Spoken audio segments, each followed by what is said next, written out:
ഇന്നൊന്ന് പുറത്തേക്ക് പോകണം, ഓണമൊക്കെ അല്ലേ. So get ready with me. ഞാൻ പർപ്പിളിൽ നിന്നൊരു പ്ലമ്മിൻ്റെ സെറവും സൺസ്ക്രീനും വാങ്ങിയപ്പോൾ ഫ്രീ കിട്ടിയതാട്ടോ ഈ കുട്ടി മോയ്സ്ചറൈസർ. ഫോട്ടോ കണ്ടപ്പോൾ വിചാരിച്ച് വലിയതാണ്, എന്നെ പറ്റിച്ച് ഗൈസ്. അപ്പോൾ നമുക്ക് അത് തന്നെ ഫസ്റ്റ് അപ്ലൈ ചെയ്യാം അല്ലേ. അങ്ങനെ മേക്കപ്പ് ചെയ്യാനൊന്നും അറിയില്ല, എന്നാലും അങ്ങോട്ട് ചെയ്യാം അല്ലേ. പിന്നെ ഞാൻ ഡെംഡോക്കിൻ്റെ പർപ്പിൾ സൺസ്ക്രീൻ ആട്ടോ ഇട്ടത്. കൊള്ളാം, വൈറ്റ് കാസ്റ്റ് ഒന്നുമില്ല. ഞാനത് ആദ്യമായിട്ട് യൂസ് ചെയ്യാം കേട്ടോ. അങ്ങനെ ഞാൻ അത് കഴിഞ്ഞിട്ട് എൻ്റെ ഡാർക്ക് സ്പോട്ട്സ് ഒക്കെ ഒന്ന് കവർ ചെയ്യാൻ വേണ്ടിയിട്ട് ഫിറ്റ്വീൻ്റെ ഈ ഫൗണ്ടേഷനാണ് അപ്ലൈ ചെയ്യുന്നത്. ആദ്യമായിട്ട് യൂസ് ചെയ്ത ഫൗണ്ടേഷൻ ആയതുകൊണ്ടാട്ടോ ഞാൻ മാറ്റാത്തത്. പിന്നെ ഞാൻ ലിബാമാണ് ഇട്ടത്. ഇത് അടിപൊളിയാണ് ഗൈസ്, ഞാൻ കുറേ ആയിട്ട് യൂസ് ചെയ്യുന്നത്.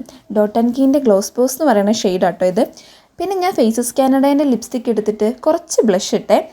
ഇട്ടോയെന്ന് ചോദിച്ചാൽ ഇട്ടു, എന്നാൽ ഇല്ലേന്ന് ചോദിച്ചാൽ ഇല്ല. അങ്ങനെ വേണം നമ്മൾ ബ്ലഷ് ഇടാൻ.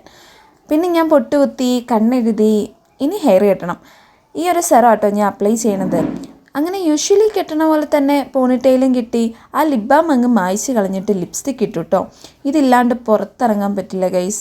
കണ്ടോ, ഇപ്പോൾ തന്നെ ഫേസ് ഒന്ന് ബ്രൈറ്റ് ആയില്ലേ. പിന്നെ ഞാൻ ബെല്ലാവിറ്റയുടെ പെർഫ്യൂം അടിച്ച്, ആ വൈറ്റ് എൻ്റെ ഫേവറേറ്റ് ആട്ടോ. അങ്ങനെ പിന്നെ വാച്ചും കിട്ടി. ഇതാണ് ഫൈനൽ ലുക്ക് വരുന്നത്. ഇനി ഞാൻ പെട്ടെന്ന് പോയിട്ട് വരാം കേട്ടോ. ടാറ്റാ.